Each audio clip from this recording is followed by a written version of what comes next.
Olá pessoal, bom dia. Vamos para mais uma aula de corrosão aí, né?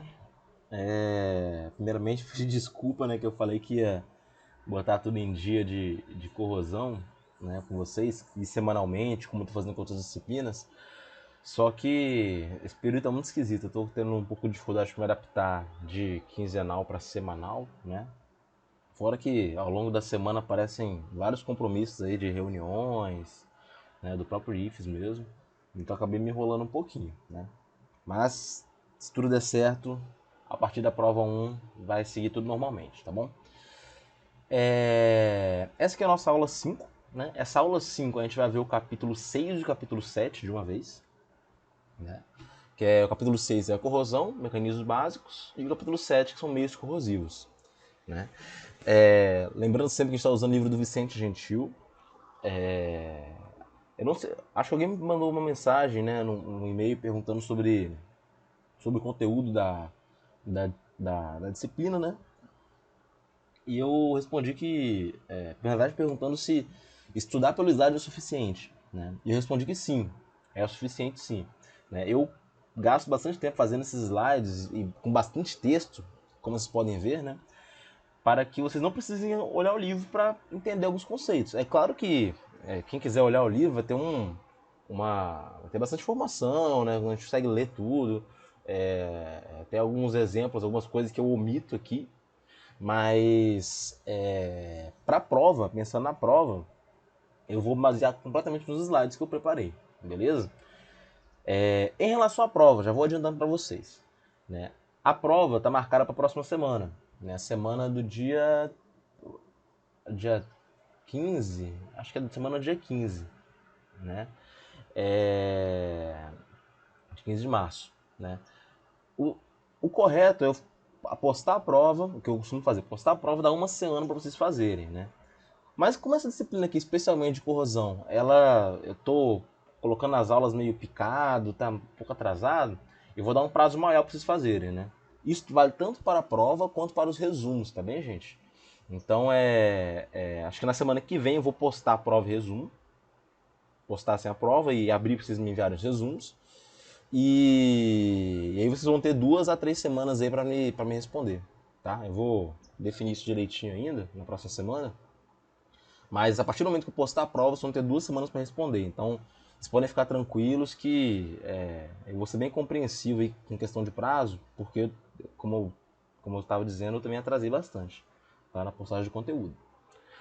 Vamos parar de enrolar aqui então, né? Vamos para a parte do capítulo 6, que fala sobre os mecanismos básicos de corrosão. A gente já viu aqui nesse curso, né? Um pouco sobre os fundamentos básicos da corrosão, né? Que é a questão da formação de pilha, diferente potencial, né? A questão da oxirredução, que são conceitos da química, mas que aqui tem um peso bem grande, né? É importante destacar algo que eu falei nas aulas passadas, né? Aqui nessa disciplina, eu estou olhando a corrosão do ponto de vista de engenharia mecânica, tudo bem? Se essa disciplina for dada num curso de química, muito provavelmente vai ser bastante diferente, tá? Então aqui eu sempre gosto de destacar que estou olhando do ponto de vista de engenharia mecânica, né? Esse livro que eu uso como base é um livro de engenheiro para engenheiro, né? Não é um livro voltado para química, né? E isso também vale para a prova de vocês, né? Que eu gosto de dizer que eu não vou ficar cobrando detalhes de química, aquelas coisinhas de detalhes, né? Que é rodapé de livro. Não vou cobrar isso, né? Eu quero que vocês tenham uma noção mais ampla de tudo, beleza? Então eu não vou aprofundar muito no tema específico, tá bom? Por exemplo, eu comentei muito na aula passada de corrosão por pits, né? Falando daquele processo autocatalítico, né? Só que isso é uma coisa muito específica, né? A questão do processo autocatalítico, como funciona, né? Então eu não vou entrar nesse mérito, né? Eu quero que vocês tenham uma análise mais ampla de todo o processo corrosivo, beleza? Agora voltando para essa aula aqui. No estudo de processo corrosivo, a gente tem que sempre considerar as variáveis dependentes do material metálico, do meio corrosivo e das condições operacionais, né? Então, quando a gente fala de corrosão, a gente tem que pensar nos materiais envolvidos. Aqui eu comento material metálico, que é o nosso foco maior da aula, né? Mas corrosão pode acontecer considerando que usa com polímeros também. O meio corrosivo e as condições operacionais. Esses três fatores e três parâmetros são essenciais para o entendimento do processo corrosivo, né? E quando a gente entende o processo corrosivo, entende a sua causa, né, entende por que ele está acontecendo, é aí que nós conseguimos definir um método adequado de proteção, né? É como se fosse uma doença, a corrosão. É como se fosse uma doença. Eu tenho que identificar a causa daquela doença, né? Se eu não souber o que está causando aquela doença, como que eu posso tratar, né? Então a lógica é bem parecida com essa.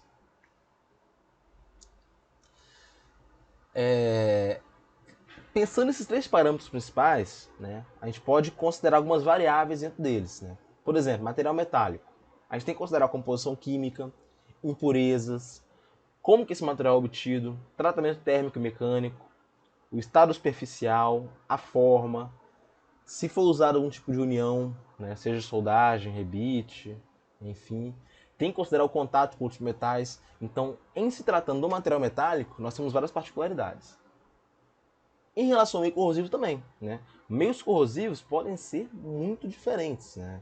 É até engraçado, porque às vezes, como eu estou dando disciplina de corrosão, às vezes chega o aluno e fala, professor, se eu pegar uma liga de latão e colocar num ambiente com, sei lá, ácido sulfídrico, né? Vai corroer? É muito difícil falar, porque as possibilidades são muito amplas, né? Tanto que quando a gente vai analisar um caso específico, a gente tem que voltar um pouco na literatura e estudar aquilo, né? Porque a possibilidade de corrosão, como vocês estão vendo aqui, combinação de material, de meio corrosivo e de condição operacional é muito ampla, beleza? Em relação ao meio corrosivo, a gente tem que considerar a composição química do meio, a concentração, as impurezas, o pH, temperatura, teor de oxigênio, pressão, se tem sólido suspenso. Então o meio corrosivo também pode ser muito... tem várias possibilidades aí. A condição operacional do sistema como um todo vai influenciar também no processo corrosivo, né, que são as solicitações mecânicas, as cargas, né, movimento relativo entre material, entre o metal e o meio, né, condição de imersão, né, se eu tenho uma peça que ela está totalmente imersa em um meio corrosivo ou está parcialmente imersa, são casos diferentes, né. Meio de proteção contra a corrosão, operação contínua intermitente, né? Se ele opera, uma máquina está funcionando direto, ela está funcionando, funciona o tempo, para, volta, né? Fica nesse processo intermitente. Então, esses três parâmetros aqui, dentro deles a gente tem muitas variáveis que se combinar, a gente tem um número muito grande de possibilidades de processo corrosivo, né? Vocês vão ver aqui nessa aula um pouco sobre isso, né? O que acontece, na verdade, é que muitos engenheiros mesmo, né? Até fazer uma crítica aqui até os cursos de engenharia mecânica, porque o curso de engenharia mecânica ele não contempla corrosão, né? Vocês estão fazendo esse curso aqui porque vocês optaram por fazer, um optativo, né? Acho que pelo menos aqui no estado que eu conheço, os cursos de engenharia mecânica não tem corrosão na grade obrigatória, né? Eu acho isso um erro muito grave, né? Porque a corrosão, como vocês já viram aqui, é um processo muito importante. Como não tem, acontece que muitos engenheiros, eles trabalhando, eles têm que lidar com processos corrosivos, mas sem ter um fundamento em relação a processos corrosivos. E aí que são feitas algumas afirmativas ou indicações que não cabem, que são erradas, né? Por exemplo, eu vou citar aqui alguns erros comuns.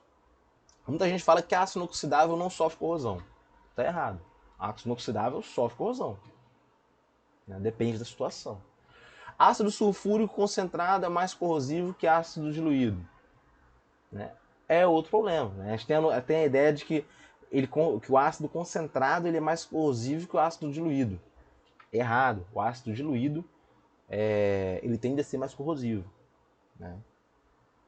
A água com pH próximo de 10 não é corrosivo? Errado também, né? São afirmações que a gente pode ver pessoas até mesmo entendidas, né, de várias áreas da engenharia fazendo essas afirmações, mas sem base teórica, porque essas afirmações aí, como exemplo, estão erradas, né?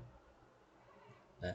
Essas afirmações elas não consideram a compatibilidade entre meio e material, né? Então, explicando, o ácido inoxidável ele pode sofrer corrosão, né, em presença de cloreto, né, e meio ácido. Então, isso pode acontecer. Né?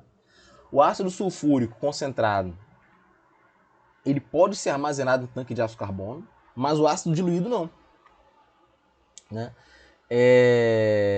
Porque o ácido sulfúrico concentrado ele vai atacar o aço carbono formando o sulfato ferroso, que vai ficar aderido ali no costado do tanque. Né? E de certa forma vai proteger contra qualquer ataque posterior. Então é como se fosse aí, não chega a ser uma película passivadora, né? É como se fosse uma camada que é gerada aí de produtos de corrosão que vai acabar protegendo o meu ácido carbono. Isso no caso de ácido concentrado. Quando eu coloco um ácido diluído, ácido sulfúrico diluído, né, ele é mais ionizado pela água, né, sendo mais corrosivo. Né? Ele vai formar aqui, como está mostrado, né, de acordo com essa equação aqui, esse H3O+, né, e o SO4 com o número de oxidação 2-. Né? H3O+, é H+, mais água. Né? H+, que, a concentração de H+, está relacionada ao pH, né, do próprio componente, do próprio composto. Né? Vai gerar sulfato ferroso, né, que não vai ser protetor, né, ele vai ser diluído, vai ser solúvel no ácido. Então o que acontece? Vamos recapitular aqui então. O ácido sulfúrico concentrado ele vai gerar uma camada para proteger contra o ataque posterior. Então ele começa a atacar, vai formar uma camada e para de atacar. O diluído não, ele vai gerar um outro composto que não vai proteger o ácido carbono, então vai continuar atacando. Então o diluído ele é mais agressivo do que o concentrado. Né? Diferentemente do que uma certa lógica pode passar para a gente. Né? Água com pH próximo de 10, alcalina ou básica, né? Não é corrosivo para aço carbono em temperaturas normais. Né? Tanto que soluções de soda cáustica são armazenadas em tanques de aço carbono. Né? Em água de alimentação de caldeira também é usual esse pH próximo de 10 para minimizar a possibilidade de corrosão. Entretanto, isso é para o aço carbono. Né? Para metais como alumínio, zinco, estanho e chumbo, né, esses metais vão sofrer corrosão em soluções com pH elevado, formando sais solúveis. Né? Então vai depender. Né? Quando a gente fala que, como está escrito aqui, a água com pH próximo de 10 não é corrosivo, depende do meio. Né? Depende do material metálico ao qual essa água está em contato. Né? Então tudo depende aqui, né, se tratando de corrosão. Né? Em decorrência dessas considerações anteriores, uma vez que a gente identifica a ocorrência de um processo corrosivo, é o que eu estava falando antes, uma vez que a gente percebeu que a corrosão aconteceu, né, a etapa seguinte é determinar até onde foi atacado, né, a extensão do ataque, o seu tipo, a morfologia resultante, né, e aí, através do estudo de todo esse sistema, né, todos esses dados que a gente obteve, identificar as prováveis causas. Né.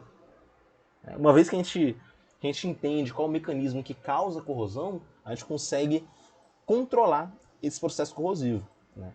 É interessante falar que a corrosão, ela não necessariamente é algo ruim sempre, né? Mas não necessariamente é algo para comprometer o serviço. Né? Porque, por exemplo, não. Isso vai depender muito, na verdade, da própria velocidade de corrosão, a taxa de corrosão, que a gente vai ver um pouco mais para frente. Né? Então, às vezes está acontecendo um processo corrosivo, mas ele é tão lento que não vai afetar o meu serviço. Deixa acontecer. Né? Porém, esse processo corrosivo pode ter uma taxa de corrosão mais elevada. Isso pode comprometer o meu componente mecânico. Né? Então, toda essa análise completa de corrosão deve ser feita pelo engenheiro para que a gente consiga proteger o material. Né? Então, se eu tenho um material que está lá exposto e está sendo corroído, eu estou tendo que trocar ele com muita frequência, estou gastando muito dinheiro, eu tenho que buscar, sei lá, algum tipo de revestimento, né, para aplicar nesse material e evitar que ele sofra esse processo de maneira tão agressiva. Ou fazer um esquema de proteção catódica, por exemplo. Então, esse estudo é bastante importante. De acordo com o meio corrosivo e o material, podem ser apresentados diferentes mecanismos para os processos corrosivos. Eu tenho um mecanismo eletroquímico, né? Que pode dar exemplo de corrosão em água, corrosão atmosférica, corrosão no solo, corrosão em sais fundidos, né? Mecanismo eletroquímico. E também tem o mecanismo químico, né? O mecanismo químico é a corrosão de material metálico, né, em temperaturas elevadas, né, por gases ou vapores em ausência de umidade, é a chamada corrosão seca.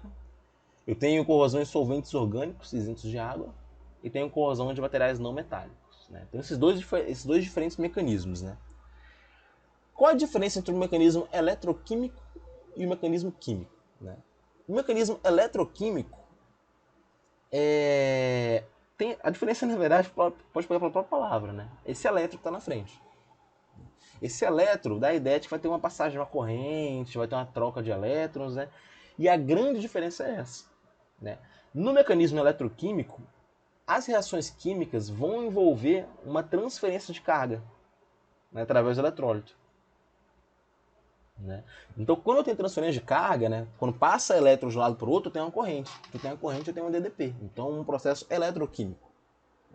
No caso do mecanismo químico, tem reações químicas diretas entre o material metálico ou não metálico, não havendo geração de corrente elétrica, né? Então a grande diferença é essa: o eletroquímico tem corrente elétrica, no químico não.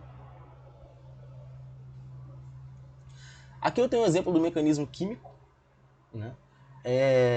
Primeiramente o ataque de metais como níquel por monóxido de carbono, aqui em cima vocês podem ver, né?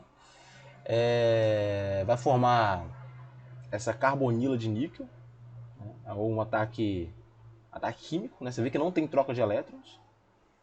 Aqui tem um ataque de metais como ferro e alumínio, tá o M aqui para pegar metais, né? Ferro, alumínio e cobre, por cloro, né? Com a formação de cloreto, como está mostrado aqui.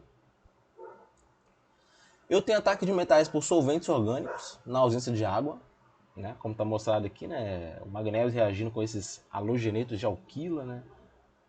Para criar esse outro composto aqui. A gente também tem esse outro exemplo aqui do brometo de etila, né? Que é C2H5Br, né?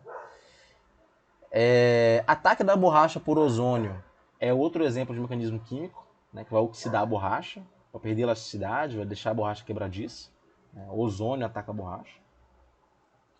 E a deterioração de concreto por sulfato, né? Ataque de massa de concreto e não da armadura de aço carbono, né? Pelo sulfato. Esses são exemplos de mecanismo químico. Eu botei essas equações aqui, é claro que vocês não precisam decorar isso, tá, gente? Para simplificar, que essas equações aqui, todas elas, eu não tenho troca de elétrons. Então é um processo totalmente químico.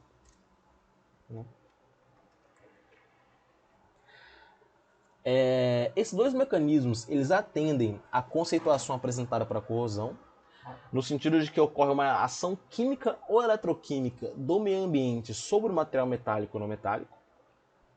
Então a gente tem essa ação do meio ambiente sobre o material, né? A gente tem também como é que eu posso dizer, uma exceção, né? Um caso particular, esse é o ponto mais, o termo mais correto, né? De corrosão de metais ou ligas por metais líquidos, né? Então quando o metal ele corrói outro metal, né? Um metal sólido ele é corroído por metal líquido, né?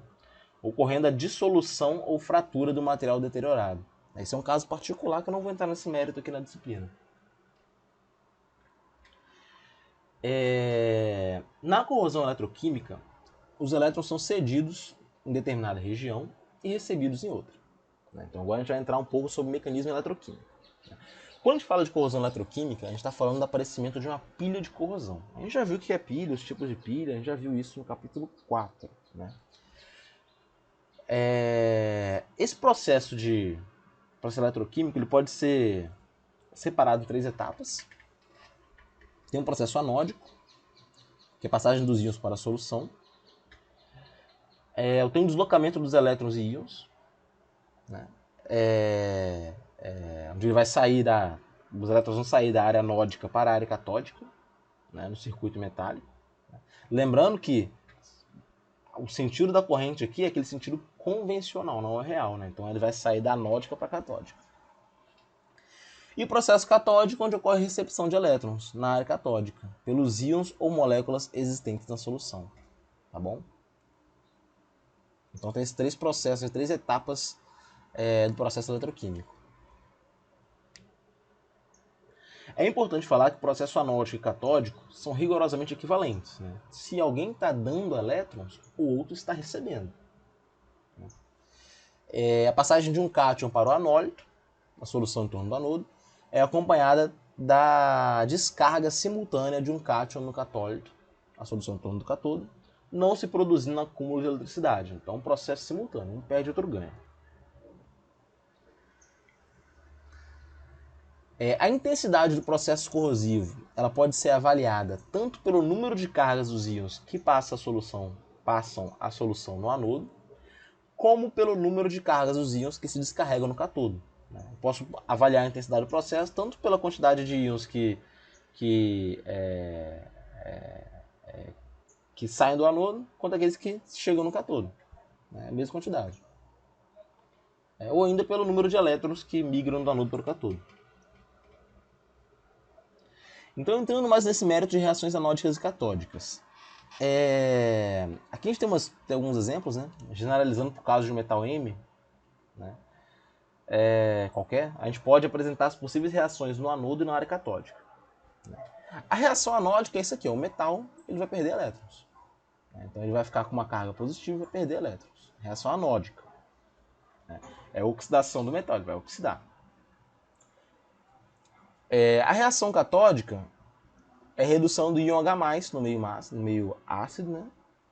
Onde o H+, aqui, ele vai pegar esses elétrons do metal e vai formar esse H2, esse hidrogênio. Ou seja, ele vai causar aquelas bolinhas, né, na solução, como falei nas aulas passadas.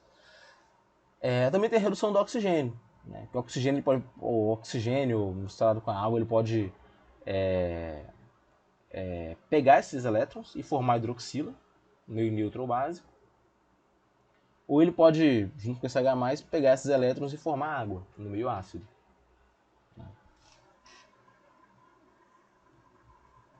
Então essas são reações catódicas e anódicas. A anódica, perceba que é uma reação onde eu estou perdendo elétrons. A reação catódica é uma reação onde eu estou ganhando esses elétrons. Né? Eu ganho esses elétrons para gerar um outro composto.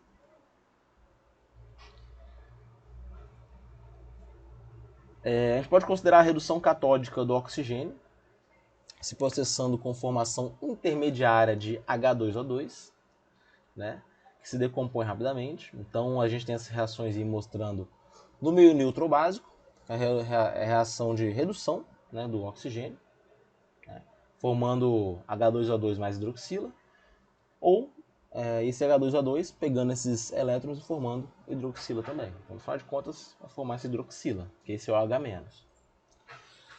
No meio ácido, o que acontece? Né? A gente tem muitos íons H+, vai se juntar com oxigênio e vai pegar esse elétron, né? vai formar esse peróxido de hidrogênio, que é o H2O2. O H2O2 vai pegar também esse H+, juntar com os elétrons dados pelo metal e vai formar água. Então Mas perceba que no meio ácido geralmente tem formação de água, né? No meio neutro básico a gente tem formação de hidroxila.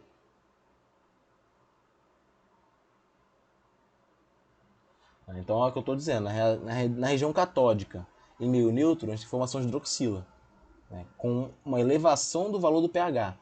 Né? Em meio ácido, pode acontecer uma diminuição do valor do pH, devido à reação de neutralização, como está mostrado aqui. Vai formar a concentração dos íons H+ vai aumentar.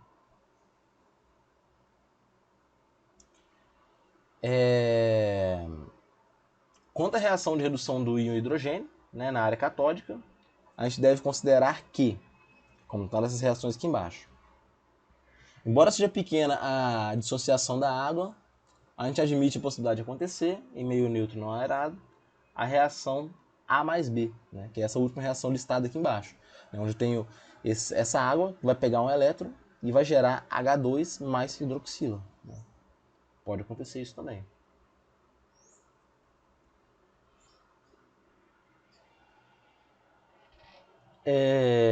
O H+ pode sofrer essa reação como está mostrado aí, pegar esses elétrons e formar o H2. Né? Ele é proveniente dessa dissociação de ácidos, né, cuja parte ônica ainda não tem caráter oxidante, né, como no caso do ácido clorídrico, né, onde o íon de cloro ele não tem esse caráter. Nesse caso, o H+ é reduzir. Lembrando que oxidar é quando a gente está pegando o material e ele está perdendo elétrons. Redução é quando ele está ganhando elétrons. E aqui embaixo, né, no caso onde a parte aniônica tem caráter oxidante, como no caso do ácido nítrico, HNO3, né, onde o nitrato, NO3-, né, ele tem esse caráter. Né, então vai haver essas possíveis reações de redução do NO3. O NO3- ele vai reagir com H+ e com o elétron, né, que foi dado pelo metal, vai formar esse óxido de nitrogênio, né, acho que é um óxido nitroso, óxido nítrico, eu sou péssimo com as nomenclaturas químicas aí, mais água. Ele pode pegar e juntar com mais elétrons e formar outro tipo de óxido de nitrogênio, né, e água, né, ou formar essa amônia aqui, né, caso haja suficiente íons H+, né, esse NH3. Né. Não chega a ser amônia, né, é um composto nitrogenado, digamos assim. Né. Junto com a água também. Então o que a gente pode concluir dessas equações? Né? A gente conclui que a corrosão eletroquímica será tão mais intensa quanto menor o valor do pH, isto é, teor elevado de H+. Né? Quanto maior for a concentração de H+, mais intensa vai ser a corrosão. E quanto maior for a concentração de oxigênio. Então, quanto mais oxigênio eu tenho e quanto mais H+, íons H+ eu tenho,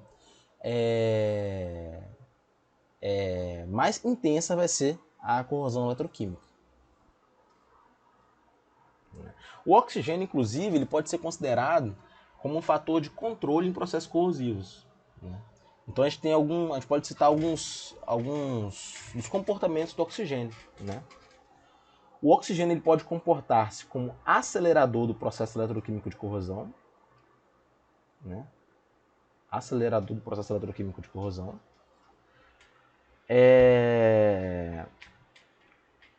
Ele pode acelerar o processo, então, né, de maneira geral. A gente verifica que em soluções não aeradas, a reação catódica se processa com velocidade muito pequena, né, sendo, consequentemente, o processo anódico também lento. É importante falar que a reação catódica e anódica elas têm velocidade idêntica, digamos assim, né, porque na reação catódica, né, eu estou na reação... Perdão. Em uma dessas reações, eu estou ganhando elétrons e eu estou perdendo elétrons. Os elétrons saem de uma reação para ir para outra. Eles são gerados de uma reação e vão para outra. Né?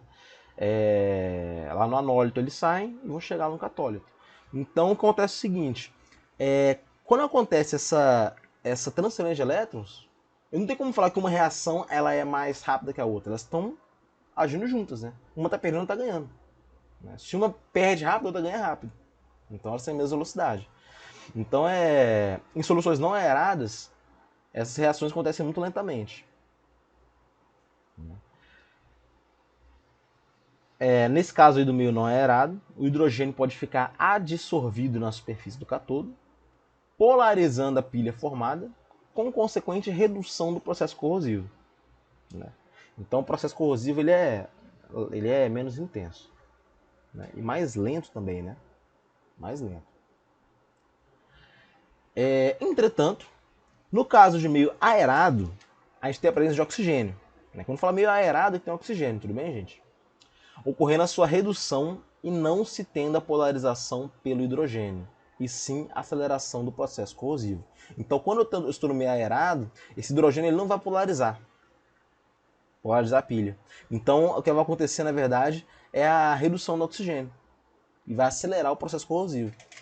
Então, o oxigênio ele pode agir como um acelerador do processo eletroquímico. Deixa eu tomar um gole de água aqui.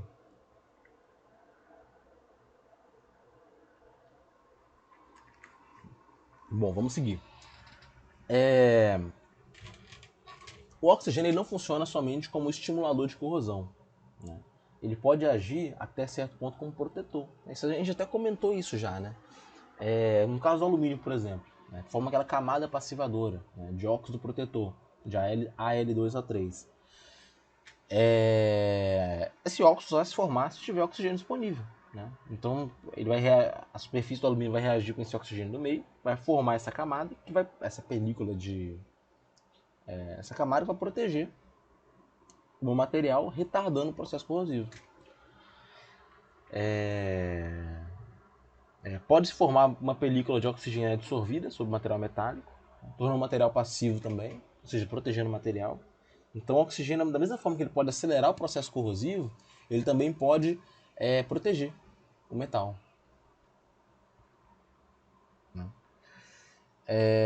Portanto, nesse caso aí de película, quando o oxigênio ele é rápido e uniformemente fornecido a uma superfície metálica, é possível reparar fraturas que ocorram nessa película, né? Diminuindo a velocidade de corrosão. Né? Então, nesse caso aqui, ele pode agir como um atenuador, digamos assim, na corrosão. É por isso que o oxigênio ele é usado para manter alguns materiais passivados, né? Manter aquela película bem formada ali, né? Como eu falei, essa película, no caso do alumínio, por exemplo, ela age para proteger. Então, toda vez que essa película é degradada, eu tenho que formar, tem que restaurar essa película. O oxigênio ele age nesse sentido. Né? Isso também acontece com ácidos inoxidáveis, né? Devido à formação de Cr2A3, né? Que é esse óxido de cromo.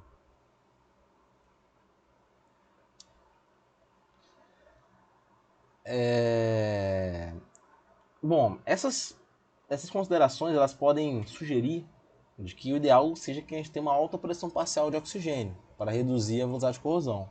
Mas a gente tem que fazer umas outras considerações aí, porque a gente tem outros fatores que limitam e pode anular esse efeito protetor. Como altas temperaturas, presença de íons halogenetos, né, e natureza do metal. Isso tudo pode influenciar aí nesse aumento de pressão parcial de oxigênio, se ele vai ser positivo ou negativo. Né? Por exemplo, o cobre ele tem velocidade de corrosão lenta na presença de óxidos não oxidantes, de ácidos não oxidantes, perdão. Mas quando ele está na presença de oxigênio, ele vai funcionar como estimulador de corrosão. Né? Pois oxidando o cobre vai permitir que ele seja atacado até pelos ácidos não oxidantes, né? Como no caso do ácido clorídrico diluído. Né? Então, olha o exemplo do cobre. Né? O oxigênio ele vai atrapalhar. Né? Ele vai tornar o material suscetível a ataques corrosivos que ele não estaria se não tivesse a presença de oxigênio. Então isso é bem relevante, né? Aqui embaixo tem as reações, né? O cobre reagindo com oxigênio, gerando esse óxido de cobre, Cu2O. Ele vai reagir com o ácido clorídrico, né? Gerando esse composto de cobre com cloro mais água.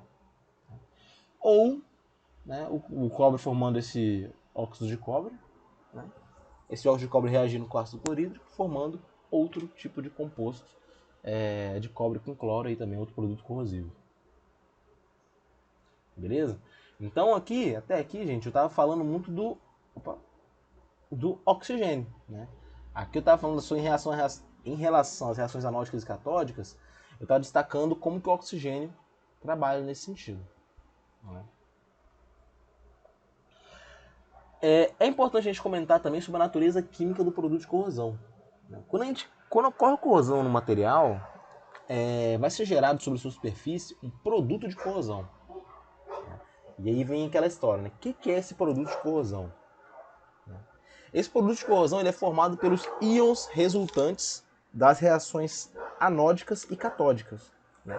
Então, os íons que serão formados, eles são os produtos de corrosão. Né? Que a gente fala, que é o que resultou do processo corrosivo.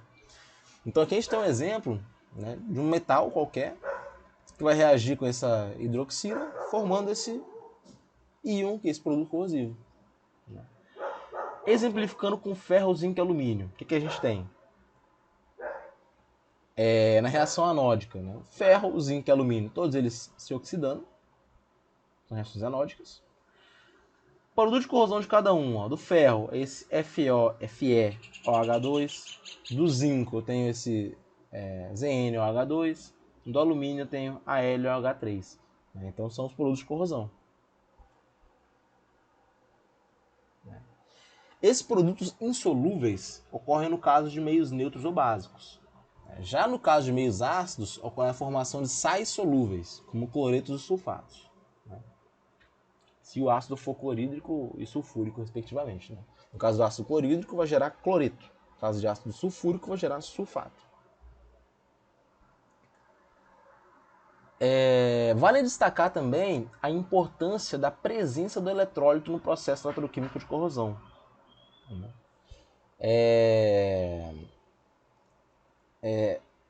Porque, na verdade, no produto de corrosão, como vocês podem ver, aqui dá a impressão que só tem ferro e hidroxila em contato. Né? O que está presente no eletrólito, o sal usado como eletrólito, ele geralmente não aparece no produto de corrosão. Né? Porém, esse sal é importante, né? para que a corrosão aconteça. Né? Ele não aparece no produto de corrosão, mas ele favorece a ocorrência de corrosão. Daí, em atmosferas marinhas, a corrosão é muito mais severa que a atmosfera rural, né? Porque esses sais eles agem no sentido de favorecer o processo corrosivo. Em instalações sujeitas a condições atmosféricas, nós observamos que o produto de corrosão, observamos no produto de corrosão sais insolúveis do eletrólito existentes na atmosfera. Então, em instalações sujeitos a condições atmosféricas, a gente observa isso. Né? Observa, nesse produto de corrosão, sais insolúveis no eletrólito. Né? Assim, em atmosferas marinhas, é comum a presença de cloreto básico de ferro, como está mostrado aí, que é insolúvel. Em atmosferas industriais se encontra sulfato básico de ferro, como está mostrado aí também, que é também insolúvel. Então, assim, cada tipo de processo corrosivo vai gerar um... Quando eu falo tipo de processo, me refiro à combinação de metal e meio e condição operacional. Vai gerar produtos corrosivos diferentes. Né? Esses produtos corrosivos podem ter diversas naturezas aí, né?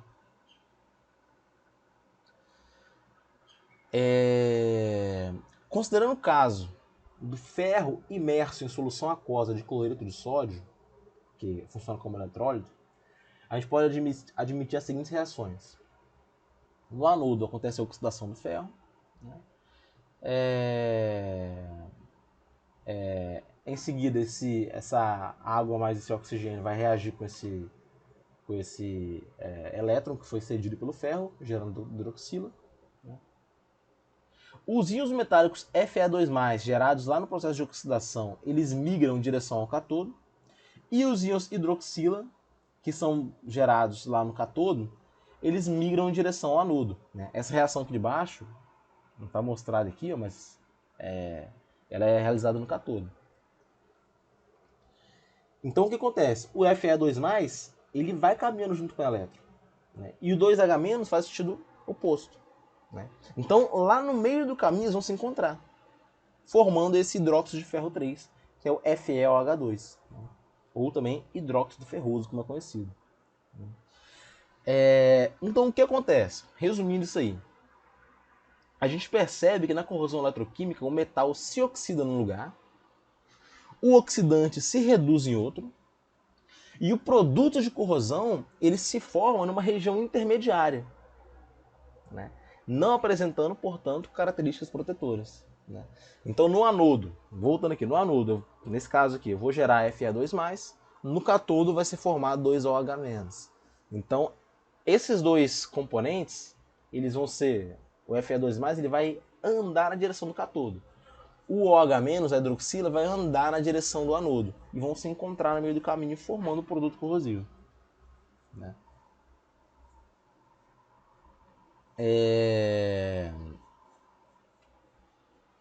Esse FeOH2, esse hidróxido ferroso, né? Ele sofre transformações de acordo com o teor de oxigênio presente, né? Pode ser gerado, meio com pouco oxigênio, pode ser gerado, sem oxigênio, pode ser gerado magnetita, né? E meio aerado, que é o caso mais frequente, tem a formação de hidróxido férrico, né? E também a gente pode escrever as reações como mostrado embaixo, tá bom? Não vou entrar muito nesse mérito, não. O que é legal ver aqui é o seguinte, né? Eu tenho metal, eu tenho meio. Né? Um anodo, outro cátodo, né? O Fe2+ e o H-, eles formam esse produto de corrosão na interface entre os dois, né? E aí, nessa interface, esse produto de corrosão gerado ele pode reagir tanto com, até mesmo com o meio, como está mostrado aí. Se o meio for aerado, ele reage de uma forma, se não for, ele reage de outra. Vai formar produtos de corrosão que vão se reagindo constantemente. Né? Os produtos corrosivos, que a gente tem acesso, que a gente vê de fato. Né? Esse exemplo do ferro ele é bem legal, porque as reações elas explicam as colorações encontradas na corrosão atmosférica do ferro. Né? Onde a gente observa que o produto de corrosão, a ferrugem, como a gente chama, ela apresenta na parte inferior uma coloração preta da magnetita, né? A parte que está em contato com o metal, né? E na parte superior, aquela com mais oxigênio, aquela coloração alaranjada, né? Meio avermelhada assim. Então, o que acontece? Eu vou ter meio corrosivo, eu vou ter aquela primeira camada mais alaranjada, que é aquela camada desse Fe2O3, né? Como é formado aí. E na parte mais de dentro eu tenho o Fe3O4, que é a magnetita, e depois eu tenho o meu metal. Então eu tenho 4 camadas aí, né? Sendo que as duas intermediárias são produtos de corrosão. Tudo bem? Então às vezes a gente pensa, é até legal falar isso, porque às vezes a gente pega um material, uma peça, e vê que ela tá enferrujada. Aí tá toda avermelhada, toda esquisita. Aí o que a gente faz geralmente? A gente descarta, né? Joga fora, faz esse tipo de coisa. Só que não. Só que muitas vezes, passando por processos adequados, eu consigo restaurar a peça. Às vezes essa camada de produto de corrosão que foi criada, que está aderida ali, ela pode ser removida sem afetar o funcionamento de determinada peça. Né? Essa camada pode ser fina. Então, eu fazendo alguns tipos de processos ali, eu consigo restaurar o material.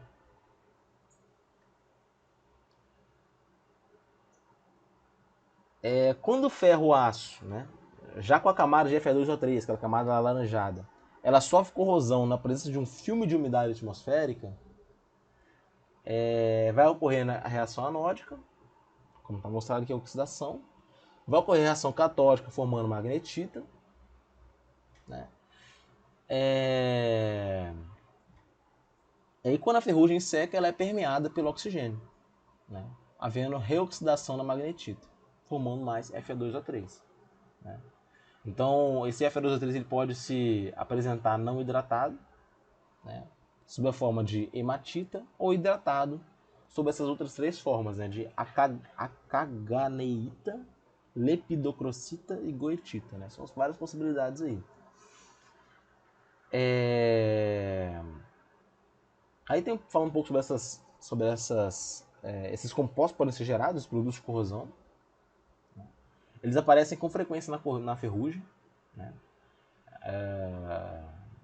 Ainda mais com a presença dessa goetita, né, que tem mais estabilidade. Né? Ou seja, a ferrugem ela pode ser constituída de 3 camadas de óxido de ferro, né, hidratados em diferentes estados de oxidação. Né? Esse FeO, Fe3O4 e Fe2O3. Né? Da superfície do ferro para a atmosfera. Isso aqui, gente, vale para o ferro. Né? Para o ferro no geral, o ferro e suas ligas. Só que é legal comentar um pouco sobre isso, né? Porque lá nas primeiras aulas eu comentei com vocês que o processo de corrosão é um processo que acontece espontaneamente, né? Caso as condições sejam adequadas, e que o material ele tende a voltar para o seu estado de equilíbrio, né? Que é o estado onde ele é encontrado na natureza. Quando a gente pega um ferro que está na natureza, na forma de minério de ferro, a gente faz os processos todos para pegar esse minério de ferro e transformar em aço, né? O que acontece? O que acontece é que a gente vai estar formando tá fazendo um processo que não é natural, né? Naturalmente, jamais o minério de ferro se transformaria no aço. Então você está tirando o minério de ferro do seu estado de equilíbrio e colocando na forma de aço. Então quando o aço ele enferruja, como a gente comentou aqui na aula, a ideia de enferrujar, como mostrado, ó, ele vai voltar o quê? Para a forma de FeO, Fe3O4 e Fe2O3. A ideia é que, na verdade, ele está querendo voltar ao seu estado de equilíbrio. Né? Então, se as condições ambientais forem adequadas, ele vai voltar para o seu estado de equilíbrio. O produto de corrosão formado, esse processo de voltar para o estado de equilíbrio, que é a corrosão, ele vai ser um processo totalmente espontâneo. Tá bom? Então, até comentei nas aulas passadas aí que esse processo de corrosão, muitas vezes, no caso do aço aí, ele pode ser entendido como um processo contrário ao processo siderúrgico. No processo siderúrgico, a gente pega os minérios de ferro e transforma em aço. Aqui, esse ferro está querendo fazer o sentido oposto. Ele quer voltar a ser minério de ferro, quer voltar a estar em forma de óxido, né? De hematita, de magnetita, enfim. Isso é bem interessante, beleza? Bom, gente, com isso termina o capítulo 6, né, que é a primeira parte da nossa aula. Como vocês podem ver, vai ficar um pouquinho grande hoje. Né? Nesse capítulo aqui, o que eu quero que vocês entendam, né? Como que esses produtos de corrosão podem ser formados de maneira diferente, né? Meio aerado, não aerado, neutro, básico, ácido. Isso tudo vai influenciar no produto de corrosão. A influência de oxigênio aí na reação anódica catódica. O que é reação anódica catódica, né? No caso da corrosão eletroquímica. A diferença de corrosão eletroquímica e química, né? Que eu acho que ficou bem clara. Né? Então, assim, o que eu espero de vocês? Se eu colocar na prova duas reações, né? E perguntar qual das reações traduz o mecanismo químico, o que vocês têm que ver? Tem troca de elétrons? Não, então é um mecanismo químico. Se tiver troca de elétrons, é o quê? É um mecanismo eletroquímico. Beleza? É um sentido algo bem tranquilo. Como eu falei, gente, não precisam decorar essas acaganeíta, lepidocrocita, goetita. Não precisam decorar isso. Eu quero que vocês entendam, ter uma visão geral, do panorama geral aí dessa disciplina. Agora vamos ao capítulo 7, que é um capítulo bem completo em relação ao conteúdo, né? Tem bastante coisa, que fala sobre meios corrosivos. Né? Esse capítulo aqui, vocês vão ver que essa aula aqui, eu estou no slide 33, ela tem 81 slides. Vai ser uma aula enorme, eu não gosto de fazer aula grande assim, mas infelizmente eu tenho que fazer, né? Para conseguir passar tudo que eu quero passar para vocês nesse período ainda. Então, para essas meios corrosivos, eu tirei muita coisa ainda. Se vocês pegaram o livro para ver, vai ter muito mais informação, né, do que vai ter aqui no slide. Né? Nesse capítulo aqui, capítulo 7, eu apresento os meios corrosivos mais frequentemente encontrados, que são quais? Atmosfera, águas naturais, solo, produtos químicos, alimentos, substâncias fundidas, solventes orgânicos, madeira e plásticos. Né? São os meios corrosivos mais frequentes. A gente sabe que a natureza do meio corrosivo é extremamente importante. Né? Tem material que no meio ele não corrói, em outro meio corrói. Isso é algo bem simples. Né? O processo corrosivo acontece dependendo do meio. É assim, né? Citando um exemplo agora aqui no caso do trocador de calor. O meio corrosivo vai apresentar uma temperatura mais elevada na parte em contato imediato com a superfície metálica dos tubos. Né? Ou seja, tem uma parte da temperatura mais elevada. Isso aí vai gerar uma decomposição nessa região dos produtos usados para tratamento da água. Né? A água que vai passar por esse trocador de calor, né? Seja ele aquotubular ou flamotubular, ela tem na sua composição produtos usados no seu tratamento, como é o caso de alguns polifosfatos. Né?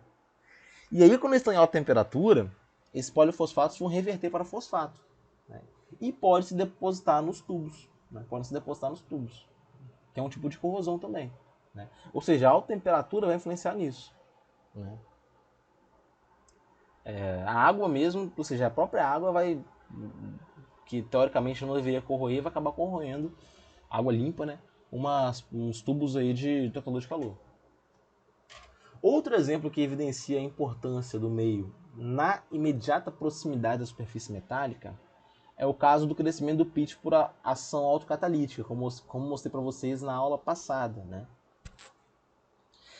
É claro que no caso de um material metálico reagir com o meio corrosivo, né, e formar uma película passivadora, essa vai influenciar na posterior ação corrosiva do meio. Né? Então é outro ponto importante que a gente deve destacar. Né? O meio corrosivo ele pode fomentar essa formação de uma película passivadora de maneira a influenciar na ação corrosiva do meio, né, para proteger o material. Então aqui eu vou falar um pouco sobre cada tipo de meio corrosivo. Né? A atmosfera, que é um dos principais, eu vou estender um pouquinho, mas eu vou falar também de água natural, enfim, de outras coisas. Falando da atmosfera, é imprescindível a gente falar sobre corrosão atmosférica. O que é a corrosão atmosférica? É quando eu coloco um certo componente, deixo ele em um galpão, algum ambiente, né? E quando ele está exposto ao ambiente, ele vai corroer com o tempo. É o que a gente chama de corrosão atmosférica. A própria atmosfera vai corroer esse material. Né? Isso é muito importante, porque esse é um dos tipos de corrosão mais frequentemente presentes na indústria. Né? Se vocês procurarem dentro desses sites, né, desses sites aí que tem artigos, agora fugiu o nome, né? Nossa senhora, fugiu o nome. Mas são esses sites que tem vários artigos, vários trabalhos científicos, né? Vocês vão ver que vai ter muita produção científica relacionada à corrosão atmosférica. Né? A gente tem várias pesquisas no mundo todo com o objetivo de caracterizar e classificar a corrosão atmosférica, aumentar o conhecimento de causa e efeito da precipitação ácida ou deposição atmosférica, quantificar os efeitos dos poluentes atmosféricos, né? Em metais e estruturas, né, seja de mármore, revestimento com tinta e contato elétrico. Então, assim, tudo isso é ainda estudado, né? Porque são várias possibilidades aí. A ação corrosiva da atmosfera ela vai depender de 4 fatores principais, que são umidade relativa, né? A gente sabe que, eu já falei aqui na aula algumas vezes, né, ao longo do curso, cidades como Vitória, Aracruz, Vila Velha, Serra, são cidades que estão muito próximas do mar, né, costumam ter uma umidade relativa muito alta. Né? Isso influencia na ação corrosiva. Substâncias poluentes, né, sejam particulados e gases. Né? A atmosfera poluída é um ambiente corrosivo. Temperatura vai influenciar, obviamente. Né? Temperatura da atmosfera. E tempo de permanência do filme de eletrólito na superfície metálica. Né? Eu vou comentar um pouco sobre esses 4 fatores. Né? Além desses fatores, também a gente tem que considerar fator climático. Né? Intensidade de direção do vento, variação cíclica de temperatura. Né? Quando eu falo de variação cíclica de temperatura, eu me refiro às estações do ano. Né? Teoricamente tem estações mais frias e outras mais quentes. Né? É claro que tem lugares que têm estações mais bem definidas do que outros. Né? E a umidade, que está relacionada ao fator climático. Né? Dias de chuva, por exemplo, a umidade relativa é muito maior. A insolação também vai influenciar. É possível a gente classificar a corrosão atmosférica em função do grau da umidade na superfície metálica, em corrosão seca, úmida e molhada. A corrosão seca acontece em atmosfera isenta de umidade, sem qualquer presença de filme de eletrólito na superfície metálica. A gente tem uma lenta oxidação do metal com formação de produto de corrosão. É uma superfície uma atmosfera sem umidade. Podendo o mecanismo ser considerado puramente químico. Né? É o caso do tarnishing, né? Que é o escurecimento da prata ou de cobre por formação desses sulfetos aí, os sulfatos. Né? Eu sou péssimo com essa nomenclatura. Devido à presença de gás sulfídrico, né? Na atmosfera ou meio ambiente. Então é Por exemplo, quando tem gás sulfídrico no ambiente, né, vai acontecer esse escurecimento da prata e do cobre, né, por causa da formação desses compostos com enxofre. E aí, o que acontece?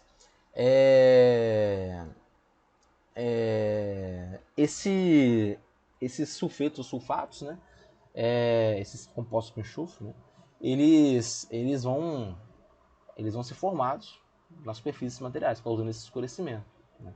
Esse é um processo onde não há qualquer umidade, porque a atmosfera é completamente de gás sulfídrico puro, né. Então é um exemplo de corrosão atmosférica seca. A corrosão atmosférica úmida, ela acontece em atmosferas com umidade relativa menor que 100%. Né?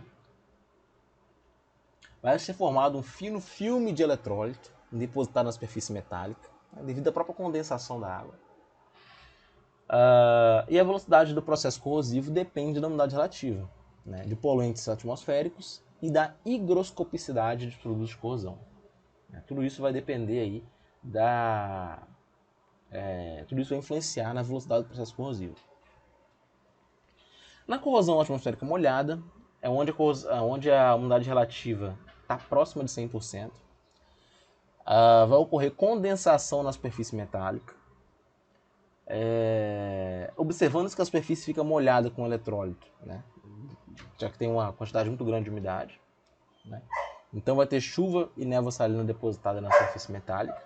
Isso vai influenciar no processo de corrosão, obviamente, né? O processo de corrosão molhado, corrosão atmosférica molhada, né?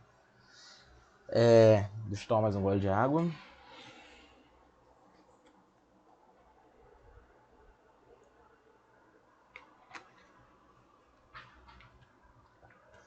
Bom, em relação à umidade relativa.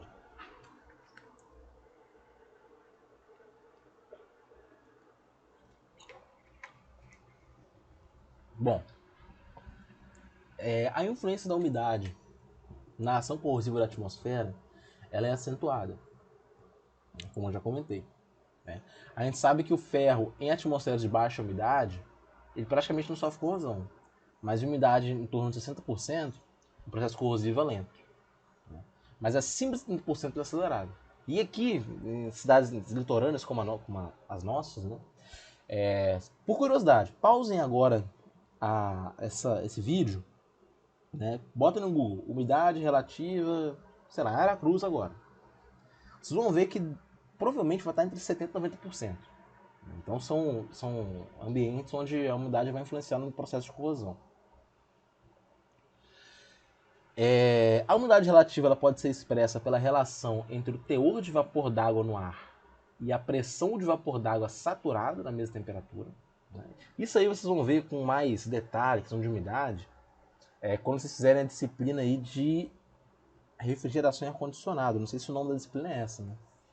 Quando eu estava na graduação, o nome era esse. Eu chamava até de RAC. Tinha RAC 1 e RAC 2. Que é refrigeração e ar-condicionado. A umidade relativa ela expressa em porcentagem, né?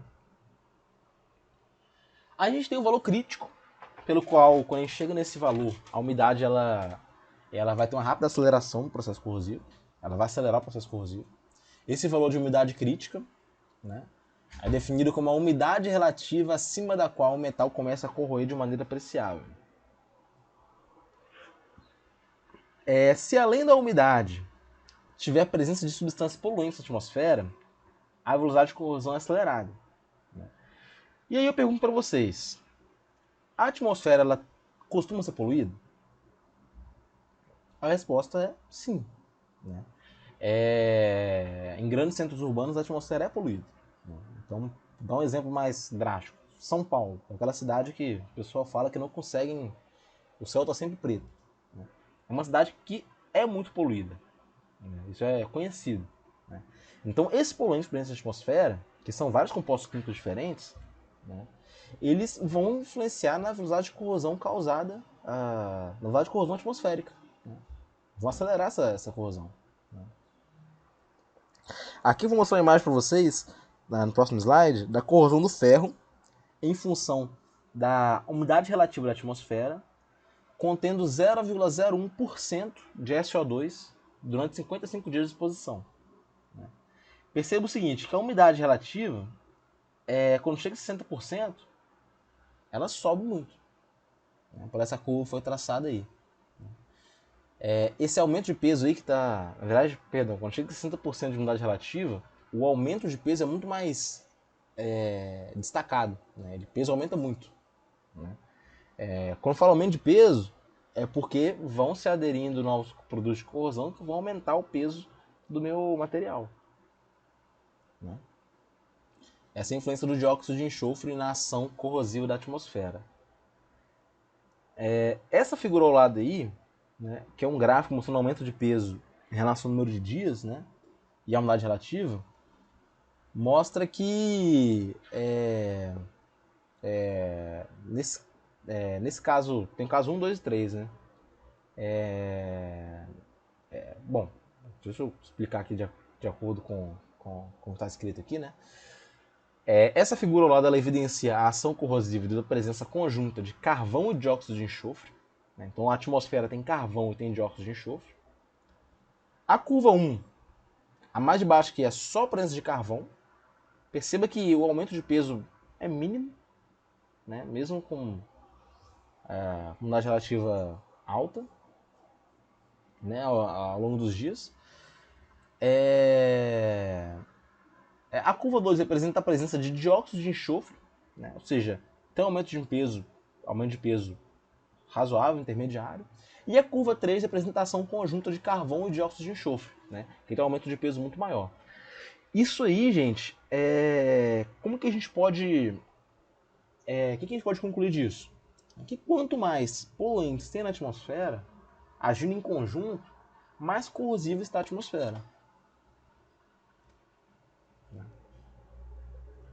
A ação corrosiva é mais severa quando se tem carvão em forma de fuligem e dióxido de enxofre, devido ao poder de adsorção por gases apresentado pela fuligem. Fuligem que é carbono finamente dividido.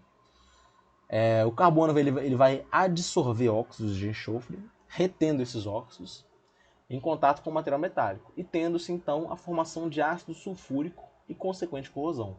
O que é importante a gente saber aqui? Esse carbono que vai adsorver esses óxidos de enxofre, essa adsorção, como a gente pode dizer, é um processo muito relacionado... na verdade, eu queria explicar para vocês o que é essa adsorção de maneira bem breve. A gente fala adsorção, tem que relacionar com a absorção. Né? A adsorção é um processo muito mais relacionado à adesão na superfície. Tá? Ele vai ser adsorvido na superfície, né? por forças interatômicas ali. Esse material vai ficar adsorvido na superfície de certo material. Esse carbono, no caso, ele vai adsorver esses óxidos de enxofre. Enfim, né? Essa fuligem ela vai favorecer a corrosão através da formação de ácido sulfúrico. A figura seguinte vai mostrar a influência da deposição de partículas de cloreto de sódio na superfície de ferro em diferentes valores de umidade relativa. Né? Perceba que quanto maior a umidade relativa, o 6, lá em cima, eu tenho um aumento de peso gigantesco. Né? E o 1, que é o menor aqui embaixo, que é 58%, tem um menor aumento de peso. Ou seja, essas curvas evidenciam que a corrosão, mesmo em presença de cloreto de sódio, só se torna acentuada com a elevação do valor da umidade relativa. Tudo bem? Em relação à corrosão atmosférica ainda, falando um pouco das substâncias poluentes, os particulados. Né? A gente pode ter partículas sólidas sob a forma de poeira existentes na atmosfera, que tornam essa atmosfera mais corrosiva. A gente pode ter deposição de material não metálico. Né? Na verdade, essas poeiras elas podem ter várias fontes, né? E várias consequências também. A gente pode ter a deposição de material não metálico, que não vai atacar diretamente o material metálico, no caso da sílica, mas vai criar condições para a aeração diferencial. Essa aeração diferencial ela vai ocorrer embaixo do depósito. Né? O que acontece? Partículas de poeira vão ficar em cima do material. Essa poeira, se for não metálico, talvez não cause corrosão diretamente. Mas essa poeira ela vai gerar uma área abaixo dela que vai ter uma zona de aeração diferente das outras áreas. Então vai ser criada uma pilha de aeração diferencial que vai causar corrosão localizada. Né? Então é um exemplo aí de como a poeira pode agir. Pode ter deposição de partículas que retêm umidade. A gente fala que elas são higroscópicas ou deliquescentes. Né? Elas vão acelerar o processo corrosivo, porque vão aumentar o tempo de permanência da água na superfície metálica. Né? Então essas partículas vão fazer com que a água fique mais tempo no metal. Nesse caso a gente pode citar cloreto de cálcio, né, e cloreto de magnésio, são substâncias deliquescentes, e o óxido de cálcio. Vão deixar a água por mais tempo no metal. Eu posso ter gases também, como substâncias poluentes, né? Além de particulados, posso ter gases, né? O que é bastante comum, né? Porque vários processos industriais jogam gases na atmosfera, né? Poluindo a atmosfera, a gente sabe disso. Não só processos industriais, né? Até mesmo um carro. Um carro, através do cano de descarga, tem gases saindo de lá. Né? Esses gases eles podem agir como poluentes. Então, além dos gases constituintes da atmosfera, que são oxigênio e nitrogênio, é comum a gente encontrar monóxido de carbono, dióxido de carbono, ozônio, dióxido de enxofre, trióxido de enxofre e por aí vai. Vários tipos de gases, como está mostrado aí.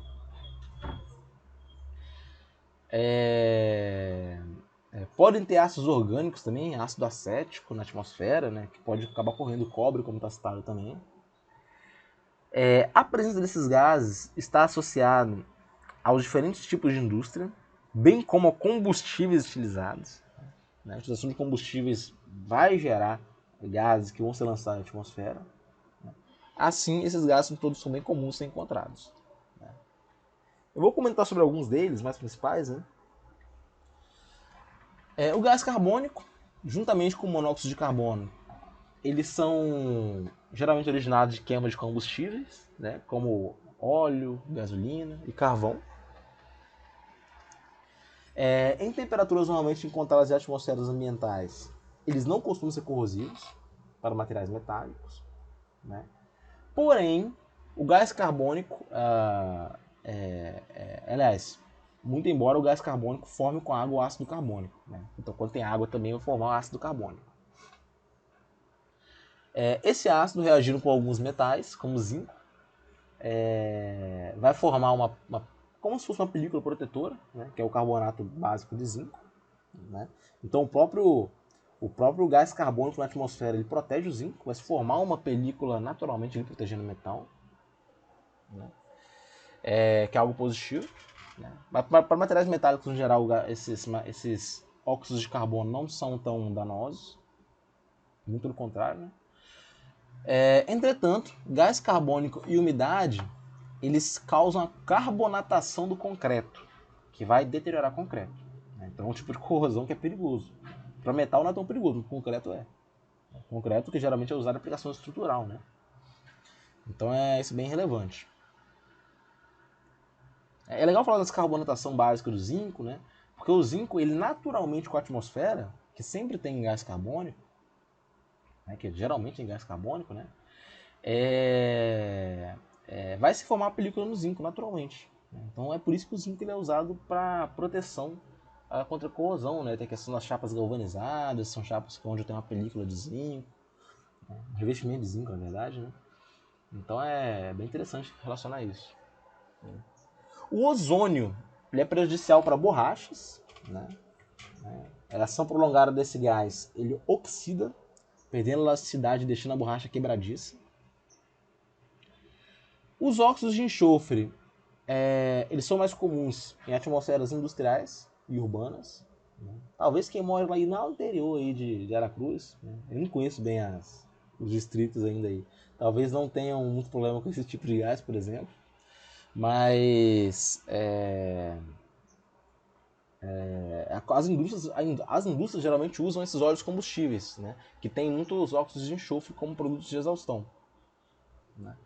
E veículos também, né? Cidades onde tem muita gente, tem muito veículo constantemente. Né? Isso tudo vai lançar esses gases de enxofre na atmosfera.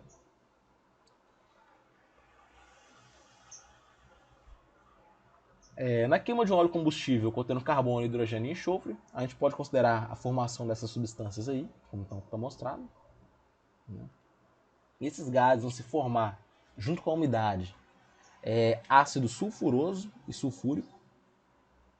Isso justifica o fato das atmosferas industriais serem bem corrosivas e as atmosferas urbanas mais corrosivas que as rurais.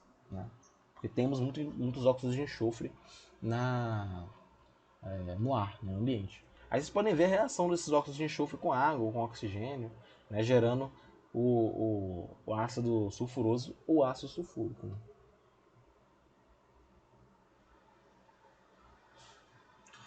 Esse problema do lançamento desses compostos de enxofre na atmosfera é bem grave, no mundo todo, no geral.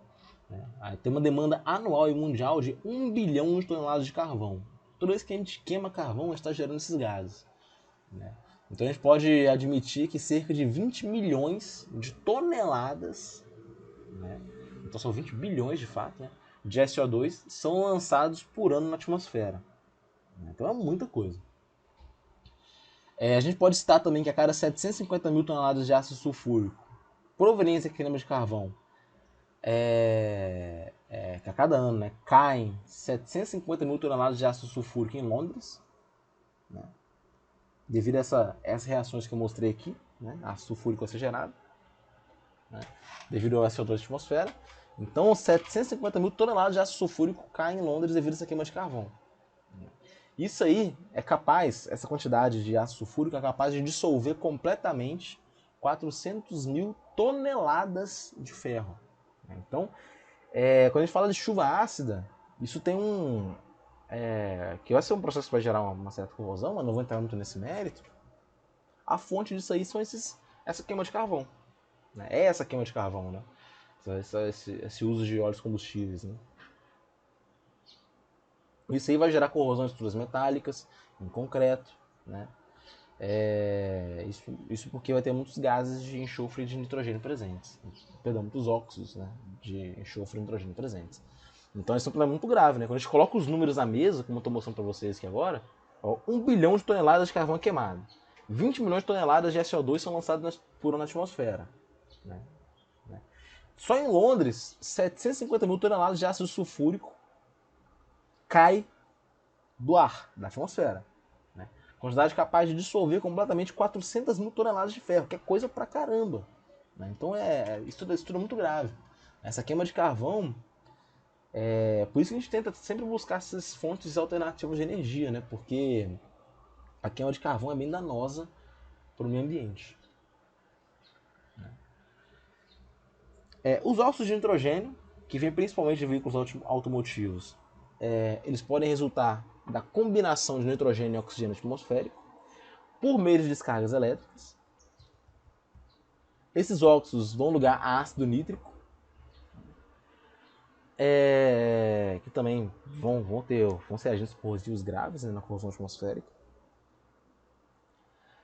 Outros gases também vão aparecer, como gás sulfídrico, amônia, cloreto de hidrogênio, fluoreto de hidrogênio, por aí vai. No sentido de tornar a atmosfera mais corrosiva de acordo com diferentes mecanismos.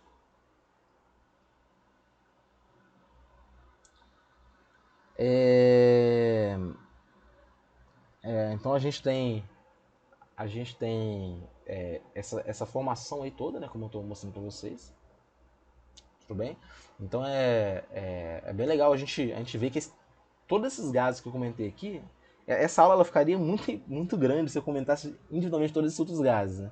Mas todos eles podem estar presentes na atmosfera e causando corrosão. Vamos lá. Outros fatores que influenciam a ação corrosiva da atmosfera. Temperatura. Se for elevada, vai reduzir a possibilidade de condensação do vapor d'água, minimizando a possibilidade de corrosão. Então a atmosfera temperatura mais alta, ela até ajuda na possibilidade de corrosão.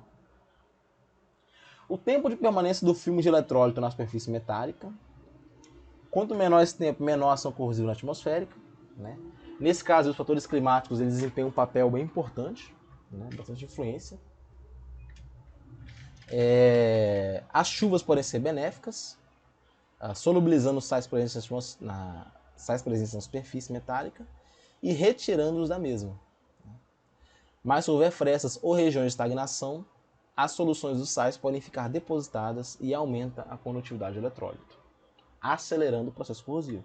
Então, o fator climático ele vai influenciar nisso, né? A chuva é benéfica, porém, não tanto se tiver fresta, né? A gente vai comentar de corrosão por frestas na próxima aula. O vento vai influenciar, pode arrastar agentes poluentes para a superfície metálica. Então, dependendo da velocidade de direção do vento, esses poluentes podem atingir instalações posicionadas em locais que estão afastados de fontes emissoras. Variações cíclicas de temperatura e umidade em função das estações do ano. Eles podem ter uma ação mais intensa, né? Podem agir de maneira... podem auxiliar numa corrosão atmosférica mais intensa.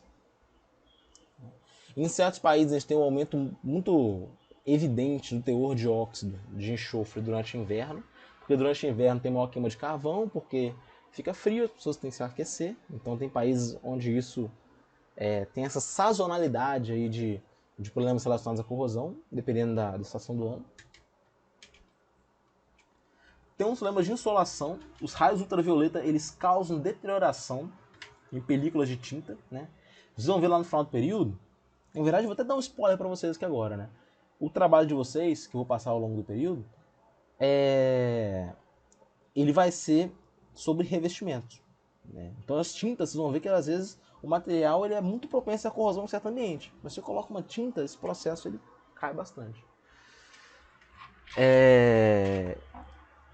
Em plástico reforçado por fibra de vidro também acontece essa deterioração em relação a raios ultravioleta, né?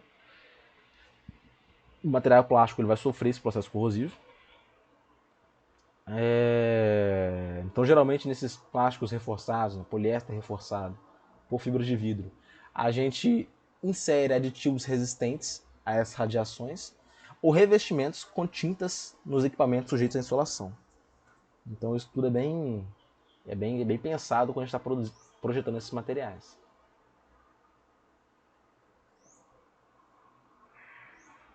Aqui, esse Hudson, né, que fez um estudo sobre corrosão atmosférica, ele classificou as diferentes atmosferas segundo a corrosão relativa de ácido carbono, né? A gente sabe que uma atmosfera industrial fortemente poluída é 100, é bem grave, bem forte. Industrial 65, industrial marinha 50, marinha 38, rural seca de 1 a 9. Né? Então o ambiente rural geralmente ele é menos propenso a problemas de corrosão.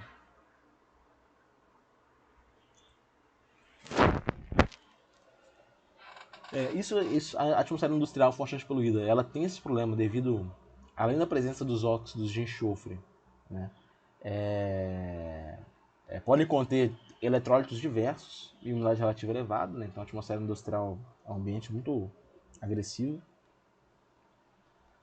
E a tendência é que com o aumento do uso de gás natural como combustível, a poluição diminuirá, tornando a atmosfera menos corrosiva.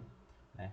Essa ideia que a gente tem hoje, por exemplo, de eliminar, né, em veículos automotivos motores de combustão interna e aplicar motores elétricos, é algo que além de ter efeito para o meio ambiente, também vai influenciar nos gastos de corrosão, porque a atmosfera vai ficar pelo menos um pouco mais limpa. Né?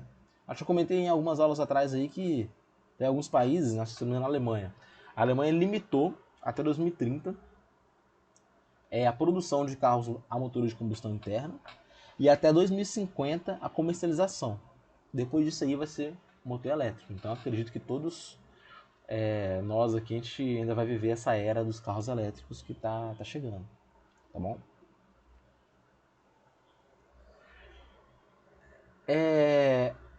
No livro ele traz um tópico que eu ia passar para vocês na aula. Eu tinha até feito alguns slides aqui, só que eu resolvi tirar porque estava ficando muito grande. Já ficou muito grande que tá. essa parte de corrosão atmosférica específica do ferro, zinco, alumínio e cobre, que são esses elementos, eles são destacados, eles se destacam, porque são os materiais metálicos mais usados em estruturas, equipamentos e instalações externas, né? E, portanto, são os metais mais propensos a problemas com corrosão atmosférica. A gente sabe que, dependendo do material metálico, do meio corrosivo e dos poluentes presentes, esses processos corrosivos vão ser mais rápidos e os produtos de corrosão vão ter características dependendo dessa relação de atmosfera e ambiente. E para finalizar essa parte de corrosão atmosférica, a gente pode fazer algumas observações gerais sobre a corrosão em geral. Corrosão atmosférica, né? No início da corrosão, a sua velocidade só depende da composição da atmosfera, independente da composição do material metálico. Isso no início do processo corrosivo. Isso evidencia o quanto que a composição da atmosfera é relevante. Quando se forma um produto de corrosão, o material passa a se corroer numa velocidade que depende da composição do material e do produto de corrosão, né? Então, quando o produto de corrosão já se forma, a velocidade ela já é dependente das características do material e do produto. Em atmosfera poluída, a velocidade de corrosão vai depender da composição do material metálico, né? Porque nesse caso o produto de corrosão não tem geralmente característica protetora. Em atmosferas não poluídas, a ferrugem é constituída principalmente pelo Fe2O3H2O, insolúvel, né? Logo, uma vez formada essa camada de óxido, ela vai dar uma relativa proteção contra o posterior ataque, né?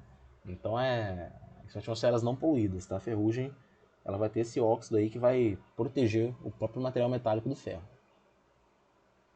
Isso é o caso do ferro, tá, gente? Em atmosferas não poluídas, a gente pode usar aço ao carbono, reservando-se o uso de aços mais caros para atmosferas poluídas, né?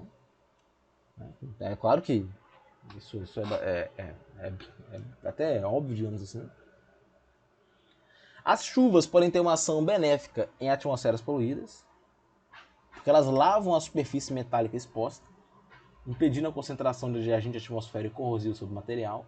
Então a chuva, né, esse agente climático, pode ajudar também a proteger contra a corrosão. Em atmosferas poluídas, é conveniente o emprego de revestimentos protetores, como películas de tintas de alto desempenho, como aquelas à base de resina poliuretana, epóxi, vinílica, acrílica, silicato orgânico, inorgânico ou orgânico de zinco. Então, em relação à atmosfera, é isso aí, gente. Eu gastei um pouco mais tempo falando da atmosfera e queria mostrar para vocês que a corrosão atmosférica é um baita de um problema. Então, e tem muito detalhe, tá? Eu não cortei muita coisa que eu ia falar para vocês sobre corrosão atmosférica, porque é algo bem importante, tem muito estudo nessa área, né? E isso é bem legal de se ver.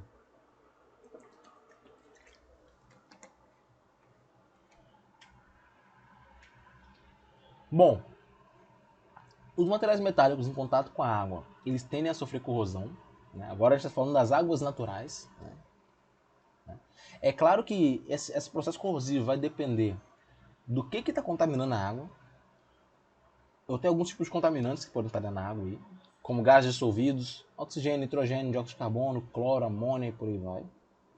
Sais dissolvidos, como cloreto de sódio, de ferro, cloreto de magnésio, carbonato de sódio, bicarbonato de cálcio, por aí vai. Eu posso ter matéria orgânica de origem animal ou vegetal na água. Posso ter bactérias, limos e algas, né, que são contaminantes e vão influenciar no processo de corrosão também. E posso ter sólidos suspensos, que podem ter várias fontes, né? Para se avaliar o caráter corrosivo da água, a gente tem que considerar o pH, a temperatura, a velocidade e a ação mecânica da água. Dependendo do fim a qual se destina, esses contaminantes eles devem ser considerados com maior detalhe, né? Então eu vou falar de alguns tipos de água aqui para vocês, né? Por exemplo, água potável. Ela não pode ter sólidos suspensos. né? Então é sempre evitada a presença de sólidos suspensos, porque é água potável, né? Água de se beber. Não pode ter sais, né? Na verdade pode ter sais, só que dentro de teores permissíveis, que geralmente são muito baixos. E não pode ter micro-organismos. Então são restrições aí à água potável. Para sistemas de resfriamento, são evitada a presença de sólidos suspensos, né? Que vai atrapalhar no resfriamento, na troca de calor. Ou sais formadores de depósito. E crescimento biológico também, né? Que pode se depositar e criar condição para corrosão sob depósito, né? Ou corrosão sob aeração diferencial. Lembrando que toda vez que um depósito é feito, que algo se deposita sobre uma superfície metálica, abaixo desse depósito eu vou ter uma condição de aeração diferencial. Para a geração de vapor, evita-se a presença de oxigênio e de sais incrustantes, né? Como bicarbonato de cálcio, de magnésio.